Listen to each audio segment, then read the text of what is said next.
Para mim, o tempo parou em 2010. Se eu escrever a data hoje, eu vou escrever 2010. Isso me mudou totalmente. Eu não sou a mesma pessoa que eu era. Essas são as palavras da Sônia, mãe de Rebecca Hayward, uma garota de 15 anos que foi assassinada pelo ex-namorado a sangue frio por nada mais, nada menos que uma aposta valendo um café da manhã grátis.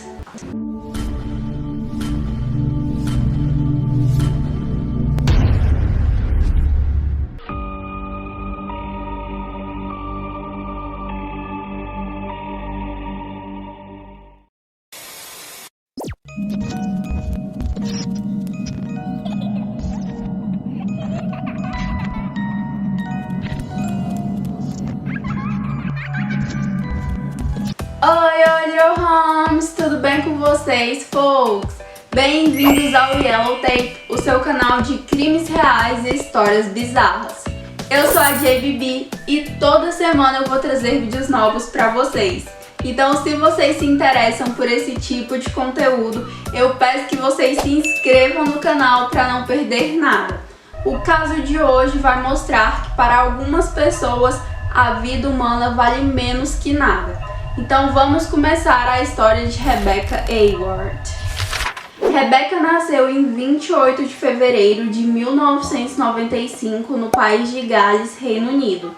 A infância da Rebecca foi bem feliz, ela tinha dois irmãos mais novos, a Jessica e o Jack, e eles sempre foram muito próximos. Durante a adolescência, a Rebecca frequentou uma escola católica e, de acordo com as pessoas, a Rebecca era o tipo de adolescente que sempre procurava ajudar e se ela visse alguma situação de injustiça, ela certamente interferiria. E talvez por isso ela quisesse se tornar uma advogada quando mais velha. Em resumo, Rebecca era vista como uma boa pessoa. She had everything. She was kind. She was a lovely big sister. She was intelligent. She was funny. Rebecca's number one ambition was to be a barrister. Contudo, durante os primeiros anos da adolescência da Rebecca, os pais dela iniciaram um processo de divórcio e a Sônia, mãe da Rebecca, decidiu se mudar de casa quando a Rebecca estava no ensino médio. E foi no ensino médio que ela conheceu e se apaixonou por Joshua Davis, um garoto que frequentava a mesma escola que ela. Os dois se deram bem logo de cara e depois de alguns encontros eles começaram a namorar. A família da Rebecca recebeu Joshua de braços abertos e pelo visto eles realmente gostavam bastante do Joshua, pois ele frequentemente ia até a casa da Rebecca. Rebecca and Josh met in secondary school. He got on really well with the family, so he used to be up there a lot. Rebecca's family really liked him a lot. Quanto ao Joshua, na superfície ele aparentava ser um menino inteligente, carismático e engraçado. Mas como vocês vão ver, havia uma espécie de escuridão e desejos mais obscuros dentro dele. Mas a gente vai chegar nessa parte. Um ponto notável sobre o relacionamento da Rebecca e do Joshua é que apesar dos dois se darem muito bem e a família da Rebecca gostar dele, nem sempre eles conseguiam lidar com as diferenças e acabavam terminando. E essa saga de términos e voltas já durava bastante tempo. Só que de alguma forma eles sempre arrumavam um jeito de voltarem a namorar. Algumas pessoas atribuíram esse comportamento da Rebecca ao fato dela não se dar muito bem com o pai. Essas pessoas dizem que a Rebecca procurava a aceitação e conforto que ela não via na figura paterna no seu namorado, o Joshua. Eu não sou formada em psicologia nem em comportamento humano, então eu não posso nem concordar nem discordar desse tipo de afirmação. Contudo, pelo que eu já percebi, muitos adolescentes apresentam esse comportamento ioiô nos relacionamentos, independente de terem ou não um bom relacionamento com o pai. De qualquer forma, esse relacionamento continuou tendo suas idas e vindas e em algum ponto eles marcaram do Joshua ir passar o fim de semana na casa da Rebecca com a permissão dos pais deles. A permissão foi dada e os dois adolescentes aproveitaram ao máximo. Eles assistiram filmes, jogaram, tiraram fotos, brincaram.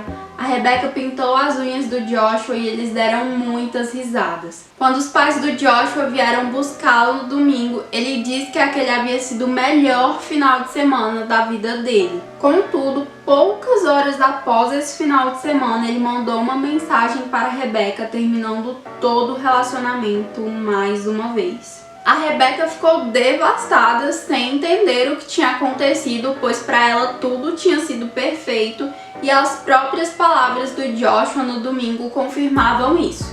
Ainda assim, ela ficou esperançosa, afinal eles já haviam terminado outras vezes. Só que a Rebecca não imaginava que dessa vez seria tão diferente. Parece que algo simplesmente havia mudado na cabeça do Joshua. Ele arranjou uma nova namorada em janeiro de 2010 e começou a espalhar falsos rumores sobre a Rebecca. Ele começou a dizer que ela era falsa, que ela dormia com qualquer um e que ela estava grávida de outra pessoa. Basicamente, ele tentou pintar a Rebecca como uma garota má e promíscua. Só que como os amigos dele, em geral, eram os mesmos amigos da Rebecca, isso não funcionou. E agora é um bom momento para a gente se aprofundar um pouco mais na personalidade do Joshua. Pois embora na superfície ele aparentasse ser um menino carismático e engraçado, que gostava de assistir televisão com os amigos, ouvir música e jogar conversa fora, ele também tinha interesses mais escusos, como colecionar armas antigas e facas de caça. Além disso, apesar de ser um artista talentoso, o Joshua se interessava em desenhar principalmente monstros, demônios, sangue, batalhas e facas. E apesar desses desenhos não serem os mais comuns, a Rebecca realmente se orgulhava deles e até levou alguns desses desenhos para que a mãe dela visse. A Sônia estranhou um pouco aquilo, mas ela não achou que fosse tão bizarro. Ainda que inconscientemente, todas as vezes que o Joshua ia até a casa dela, ela pedia o seu filho mais novo, Jack, para pegar todas as espadas de brinquedo e ela guardava essas espadas no quarto dela. E um ato inusitado e até um pouco suspeito, que a Sônia só foi saber depois dos acontecimentos que eu vou narrar mais pra frente, é que o Joshua saía para caminhar frequentemente às 3 da manhã, um horário que para muitos religiosos é considerado a hora do demônio ou o horário que os espíritos tendem a conversar com você. E um ponto que não era achismo, superstição ou crença era o racismo do Joshua, algo explicitado por ele diversas vezes. Aliás, certa vez, quando apareceu um documentário sobre a Ku Klux Klan na TV, que é um grupo racista extremista responsável por tirar a vida de milhares de pessoas pretas, o Joshua virou e falou que ele gostaria de ser um deles. Por fim, um outro acontecimento inusitado que ocorreu durante o namoro dos dois se deu quando a Rebecca e seus irmãos foram passar o dia na casa do Joshua e ele encurralou e agarrou a Rebecca utilizando uma das facas de caça que ele colecionava. A Rebecca ficou surpresa, mas não necessariamente assustada, pois ela confiava no Joshua. E quando ele falou que era só uma pegadinha, ela até deu risada. Mas agora que o relacionamento havia terminado e o Joshua estava literalmente fazendo bullying com ela na escola, ela não estava mais dando risada. Ao contrário, ela estava verdadeiramente assustada e até confessou para alguns amigos mais próximos que ela achava que o Joshua estava querendo matá-la. E embora a princípio esse pensamento pareça exagerado, ele não estava tão longe da realidade assim. E quando uma amiga em comum foi falar com o Joshua dizendo para ele parar com o bullying, que já durava meses, e simplesmente esquecer a Rebecca e seguir em frente, afinal eles estavam prestes a terminar a escola e nunca mais se veriam, o Joshua disse que só o fato dele saber da existência da Rebecca já era o suficiente para enfurecê-lo. E em segredo, conversando apenas com os amigos que não eram amigos da Rebecca, o Joshua confessava diferentes maneiras que ele gostaria de matar a Rebecca. Os amigos dele obviamente não levavam a sério, achando que ele só estava falando aquilo porque ele estava com raiva, mas isso não o impedia de dizer o quanto ele queria jogá-la de uma ponte. Mas assim como o bullying começou do nada, ele também terminou do nada. O Joshua parecia ter perdido o interesse, ou assim parecia. Em certo momento de 2010, a Rebecca ficou bem doente, tendo apagões, vomitando, desmaiando, tendo tonturas, etc. O que fez com que a mãe dela a levasse para o hospital. E lá no hospital os médicos realizaram diversos exames, mas eles nunca conseguiam descobrir o que havia de errado com a saúde da Rebecca. Enquanto isso, todos os amigos da Rebecca mandavam mensagens preocupadas e desejando melhoras, além de ir visitá-la. Em contrapartida, seu ex-namorado de anos, o Joshua, um garoto que foi acolhido pela família dela e frequentou a casa dela por anos, parecia simplesmente não se importar e seguiu a vida como se nada tivesse acontecido. Ele inclusive continuou com um costume que ele havia desenvolvido com os amigos dele, que era se encontrar todos os sábados em um café, conversar e tomar café da manhã juntos. E foi em um desses sábados que o Joshua resolveu reviver os pensamentos homicidas dele em relação a Rebecca. Ele começou a narrar mais uma vez as diferentes formas que ele gostaria de tirar a vida da Rebecca. E como eu falei, os amigos dele não levavam a sério, então um deles virou e falou: "Ah é? Então vamos fazer uma aposta. Se você matá-la, eu te pago um café da manhã qualquer sábado desses." E para a surpresa de todos eles, o Josh olhou bem no rosto de cada um deles e falou: "Beleza, apostado." E como eles achavam que o Joshua só estava tirando onda, eles começaram a rir e fazer piadas. Só que, bom, não era uma piada para o Joshua. Os amigos do Joshua passaram a falar dessa aposta em tom de zombaria quase todos os sábados. E enquanto isso, a Rebecca foi liberada do hospital em setembro de 2010, embora os médicos nunca tenham descoberto a razão do mal-estar dela. De volta à escola, a Rebecca resolveu começar de novo e dar novas chances. E foi assim que ela começou um novo relacionamento. E vê-la feliz e com uma outra pessoa ativou o modo ciumento do Joshua, o que fez com que ele ficasse ainda mais enfurecido. No dia 22 de outubro, Joshua ligou para a Rebecca e a Rebecca ainda era muito apaixonada por ele.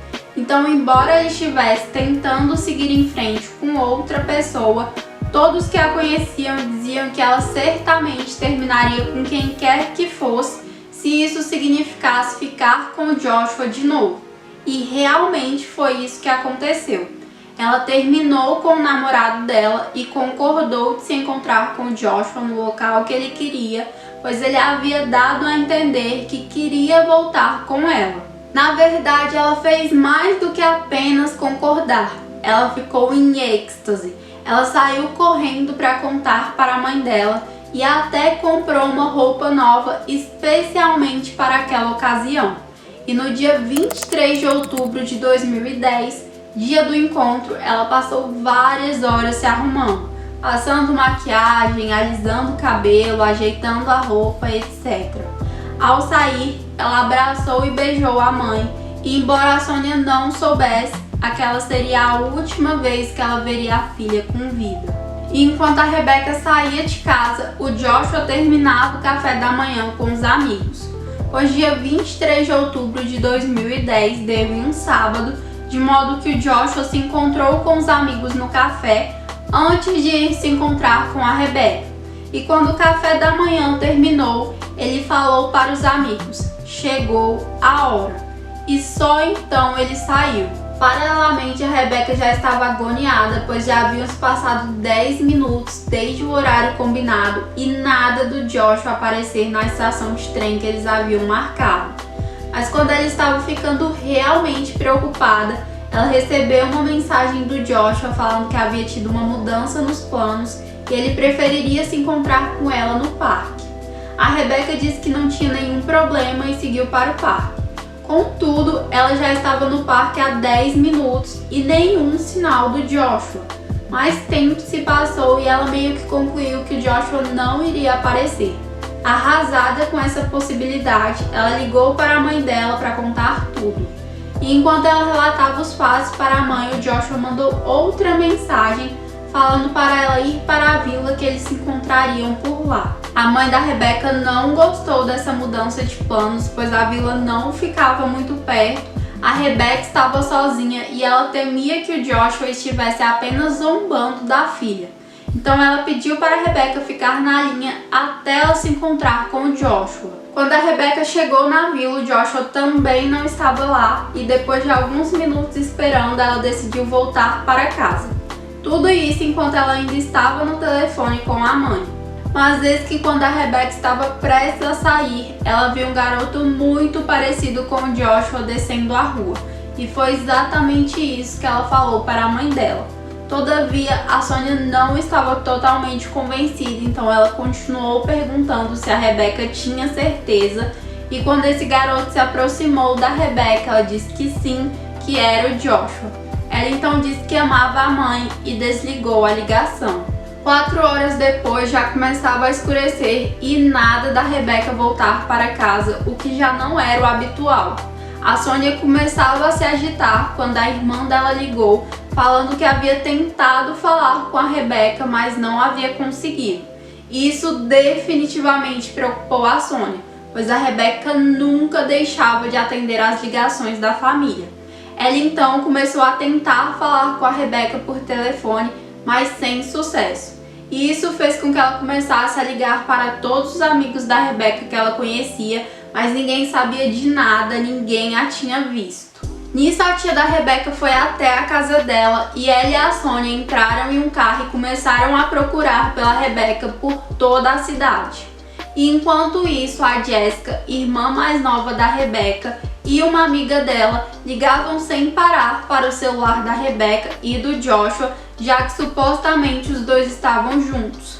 E algo muito estranho aconteceu.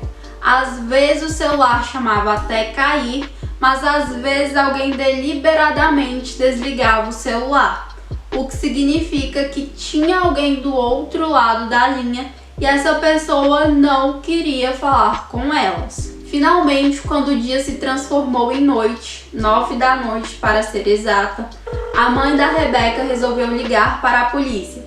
Então era 23 de outubro de 2010, quando Rebecca Hayward foi dada como desaparecida. E agora algumas coisas precisam ser ditas sobre esse dia. Primeiro, o Joshua havia mudado a foto do Facebook, o que era algo que ele só fazia quando ele estava prestes a tomar uma grande decisão ou realizar uma grande mudança. E a foto sempre tinha a ver com essa decisão ou com essa mudança. E nesse caso, a foto atualizada era uma floresta. E um outro fato incomum que aconteceu nesse dia foi o comportamento do Joshua ao se encontrar com a Rebecca. Pois segundo a Sônia, sempre que a Rebecca estava em ligação com ela, o Joshua pedia o celular, nem que fosse só para mandar um oi. Mas nesse dia, nada. Foi rádio silêncio. E agora voltando ao desaparecimento, como a Rebecca era menor de idade, as buscas da polícia começaram imediatamente. O que já é muito bom, porque lá nos Estados Unidos, por sei lá qual razão, a polícia tende a pensar que se um adolescente desapareceu é porque ele deve ter fugido de casa. Enfim, as buscas se iniciaram e 1 hora depois desse início, a Sônia finalmente conseguiu falar com o Joshua. Mas ao invés de encontrar algum conforto nesse fato, ela ficou ainda mais preocupada, pois o Joshua disse que não havia se encontrado com a Rebecca naquele dia e que ele havia passado o sábado na casa dos avós. Essa informação não condizia com um post que ele havia feito no Facebook, no qual ele relatava que havia passado o dia com os amigos, mas de qualquer forma, se o que o Joshua estava dizendo era verdade, então algo definitivamente estava errado nessa história, pois a Rebecca havia confirmado para a Sônia que o garoto descendo a rua na vila era o Joshua. O Joshua parecia bastante preocupado na ligação e quando a Sônia perguntou se era ou não ele na vila, ele disse que não era ele que ele só havia falado com a Rebeca por telefone e que ele havia mandado uma mensagem para ela dizendo que não poderia encontrá-la porque ele estava ocupado na casa dos avós. Essa informação chocou a Sônia, ela não estava entendendo nada, mas os dois concordaram em se manter atualizados. Naquela madrugada, todos os amigos da Rebeca postaram alguma coisa relacionada ao desaparecimento no Facebook. Fosse uma mensagem de solidariedade, fosse uma foto, fosse um pedido de informação, todos eles postaram alguma coisa, incluindo Joshua, que não só postou uma mensagem sobre o desaparecimento, como foi até o mural da Sônia e escreveu "Eu sinto muito", além de mandar diversas mensagens para o celular da Rebeca, pedindo para ela voltar para casa e deixar as pessoas saberem onde ela estava. Na manhã seguinte, como ainda não havia nenhum sinal da Rebeca, todos os jornais da cidade falavam do desaparecimento dela. A busca se intensificou ainda mais e a notícia se espalhou pela cidade inteira. E foi aí que um dos amigos da Rebeca começou a temer que talvez isso fosse coisa do Joshua. Ele foi até os pais dele e mostrou a nova foto do perfil do Joshua, que era uma floresta da cidade, e contou que o Joshua só mudava a foto quando algo grande ia acontecer na vida dele e que ele havia mudado a foto no dia em que a Rebeca desapareceu. E não só isso, ele contou que o Joshua já havia manifestado o desejo de tirar a vida da Rebeca, mas que eles não levaram a sério e acharam que era apenas besteira de adolescente. Os pais desse garoto levaram imediatamente até a polícia e lá ele relatou toda a história de novo.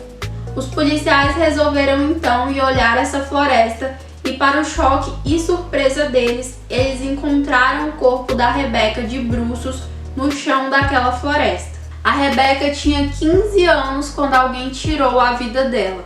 E não satisfeito em interromper uma vida que ainda tinha tanto para viver, essa pessoa o fez de maneira brutal, golpeando a cabeça da Rebeca várias e várias vezes até que o crânio dela se partisse. Por conta do testemunho do amigo da Rebeca, o principal suspeito do caso era o Joshua, de modo que a polícia o prendeu sob a acusação de suspeita de assassinato. Como eu falei para vocês, toda a família da Rebeca realmente gostava do Joshua, então quando ele foi preso, a Sônia, mesmo lidando com o luto e com a dor de ter perdido uma filha, foi uma das primeiras pessoas a defendê-lo.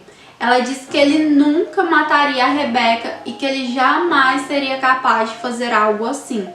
Em contrapartida, todos os amigos da Rebeca disseram que se tinha uma pessoa que faria algo assim com a Rebeca, que essa pessoa não poderia ser outra senão o Joshua Davis. Durante as investigações, a polícia descobriu que o Joshua havia mandado uma mensagem para um amigo dizendo: "Não diga nada, mas você me deve um café da manhã." No que esse amigo respondeu: "Melhor mensagem que eu já recebi, parceiro. Sério, se isso for mesmo verdade, eu fico feliz de pagar o café da manhã para você. Eu quero todos os detalhes, seu sadista maldito." Eu sinceramente não sei dizer se esse amigo dele disse isso como forma de piada ou não, mas eu ainda considero essa mensagem um alerta muito grande, além de algo completamente sem noção. E como a polícia iria descobrir, esse amigo ainda não estava acreditando totalmente.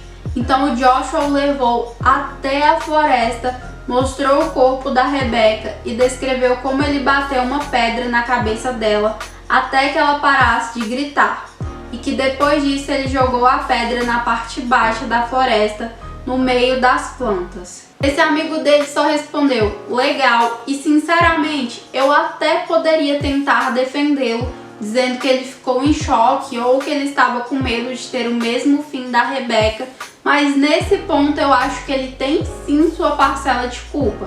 Afinal, depois de ter visto o corpo sem vida da Rebeca, os dois voltaram para casa e agiram como se nada tivesse acontecido, como se uma vida não tivesse sido perdida, arrancada violentamente dessa terra. Durante o julgamento, Joshua se recusou a fazer o juramento, E a Sônia, que agora já estava convencida da culpa dele, sabia que então ele só iria contar mentiras, pois o Joshua era católico e na visão dele mentir para Deus era um pecado grave. Bom, não é como se assassinato também não fosse. Mas enfim, ele tentou jogar toda a culpa no amigo dele, mas ele ria e fazia piadas durante o julgamento. Era como se ele não soubesse a seriedade da situação ou simplesmente não ligasse para isso. O Joshua inclusive encenou a cena do assassinato a pedido do juiz, visto que ele havia admitido que estava na cena do crime quando o amigo dele supostamente havia matado a Rebecca. Contudo, era bem nítido que os movimentos que ele estava recriando não vinham apenas de uma memória visual, mas também de uma memória muscular. E o amigo dele, que também testemunhou, descreveu as diversas formas que o Joshua havia dito que gostaria de matar a Rebecca. Além disso, ele disse que o Joshua havia detalhado como ele havia tirado a vida da Rebecca, dizendo que primeiro ele pretendia quebrar o pescoço dela, mas que o pescoço dela era mais duro do que parecia. E por fim, esse amigo admitiu que ele havia ajudado o Joshua a criar um veneno que era para a Rebecca, mas que não havia sido ele a matar a Rebecca Hayward. Ao final do julgamento, no dia 27 de julho de 2011, por 10 votos a 2, Joshua Thomas Davis foi condenado à prisão perpétua com um mínimo de 14 anos. E o amigo dele, por mais insano que isso possa parecer, não foi acusado de nada e seguiu em liberdade. O Joshua continuou afirmando a inocência dele por muitos anos, mas finalmente, 8 anos após o julgamento, ele não só admitiu a culpa dele, como confessou que ele havia planejado 3 formas de matar a Rebecca: por afogamento, visto que ela não sabia nadar, por envenenamento com o veneno que ele havia criado, ou quebrando o pescoço dela, que foi a forma escolhida, mas que acabou se tornando pancadas na cabeça quando isso não deu certo. Ainda hoje há suspeitas que a causa das idas da Rebecca ao hospital, quando ela teve enjoos, tonturas e apagões, tenha sido uma versão teste mais leve do veneno criado pelo Joshua, mas isso nunca foi provado e ele nunca admitiu. Atualmente, todos da família da Rebecca tentam seguir em frente, mas como eu falei para vocês no início, para a mãe da Rebecca é como se o tempo tivesse parado em 2010. Segundo a Sônia, ver a lápide da Rebecca no cemitério é como ter alguém fisicamente arrancando o coração dela de seu corpo. Hoje em dia, todos da família da Rebecca lutam para ampliar a pena do Joshua, porque, segundo eles, um mínimo de 14 anos é inconcebível. É isso, folks. Esse caso é bem triste, é bem pesado e me dói muito ver que algumas pessoas podem odiar tanto as outras sem motivo aparente, que uma simples aposta valendo um café da manhã é desculpa suficiente para tirar a vida de outra pessoa. Eu gosto de pensar que a vida humana é preciosa, mesmo que algumas pessoas não pensem assim. E para ser sincera, 14 anos realmente não parece suficiente. Afinal, é quase a mesma quantidade de tempo que a Rebecca pôde viver. Mas não cabe a mim julgar, embora eu certamente não consiga ser imparcial. Então eu vou encerrar o vídeo por aqui. Eu espero que todos vocês se cuidem e até a próxima!